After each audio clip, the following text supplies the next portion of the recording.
Hi all. Anupama Parameswaran గారు హీరోయిన్‌గా నటించిన తమిళ్ థ్రిల్లర్ మూవీ 'లాక్‌డౌన్'. ఈ సినిమా చూడొచ్చా? లేకపోతే స్కిప్ చేయొచ్చా? చూద్దామా? ఈ కథ 2020 కరోనా లాక్‌డౌన్ టైంలో జరుగుతుంది. అనిత అనే పాత్రలో అనుపమ పరమేశ్వరన్ గారు జాబ్ కోసం ట్రై చేస్తూ తన ఫ్యామిలీతో హ్యాపీగా లైఫ్ గడుపుతూ ఉంటారు. ఒకరోజు ఆమె ఫ్రెండ్ జాబ్ కోసం హెల్ప్ చేస్తానని చెప్పి ఒక పార్టీకి తీసుకెళ్తాడు. కానీ 2 నెలల తర్వాత అనితకు ఆరోగ్యం బాలేకపోవడంతో డాక్టర్ దగ్గరికెళ్తుంది. అక్కడ ఆమెకు తను ప్రెగ్నెంట్ అనే షాకింగ్ న్యూస్ తెలుస్తుంది. దీంతో అనిత చాలా షాక్ అవుతుంది.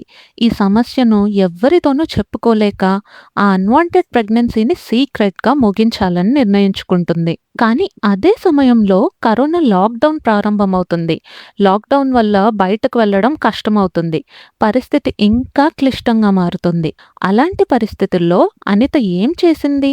ఈ సమస్య నుంచి ఎలా బయటపడింది? అనేది ఈ సినిమా కథ. ఇక పెర్ఫార్మెన్స్ విషయానికొస్తే అనుపమ పరమేశ్వరన్ గారు తన పాత్రలో చాలా న్యాచురల్‌గా నటించారు.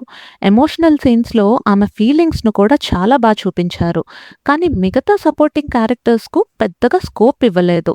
చార్లీ, నిరోష లాంటి మంచి నటులున్నా వాళ్ళను స్టోరీలో సరిగ్గా ఉపయోగించలేదు. పాజిటివ్ పాయింట్స్ గురించి చెప్పాలంటే అనుపమ గారి పెర్ఫార్మెన్స్ ఈ సినిమాకు ఒక పెద్ద ప్లస్. అలాగే లాక్‌డౌన్ బ్యాక్‌డ్రాప్‌లో ఇలాంటి కథ చెప్పడం ఒక మంచి ఐడియా. కానీ ఈ సినిమాలో నెగెటివ్ పాయింట్స్ ఎక్కువగా కనిపిస్తాయి. మూవీ మొదటి కొన్ని క్షణాల్లోనే స్టోరీ ప్రెడిక్టబుల్‌గా అయిపోతుంది. కొన్ని సీన్స్ చాలా స్లోగా ఉంటాయి. అవసరం లేకుండా లాగినట్టు అనిపిస్తుంది. రన్ టైమ్ 2 గంటల లోపే ఉన్నా కూడా మూవీ కొంచెం ల్యాగ్‌గా అనిపిస్తుంది. క్లైమాక్స్‌లో ఒక ట్విస్ట్ ఉన్నా అది చాలా సడన్‌గా ముగిసినట్టు అనిపిస్తుంది. టెక్నికల్‌గా కూడా సినిమా యావరేజ్‌గా అనిపించింది.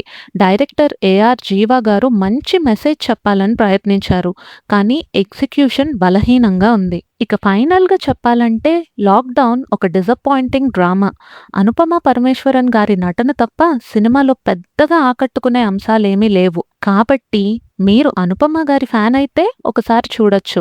లేకపోతే ఈ సినిమాని స్కిప్ చేసేయండి. తెలుగు డబ్బింగ్ అమెజాన్ ప్రైమ్‌లో స్ట్రీమ్ అవుతుంది. మూవీ చూసి మీకెలా అనిపించిందో కామెంట్ సెక్షన్‌లో చెప్పండి. మరిన్ని మూవీ రివ్యూస్ కోసం మా ఛానల్‌ని సబ్స్క్రైబ్ చేయండి. Thank you for watching.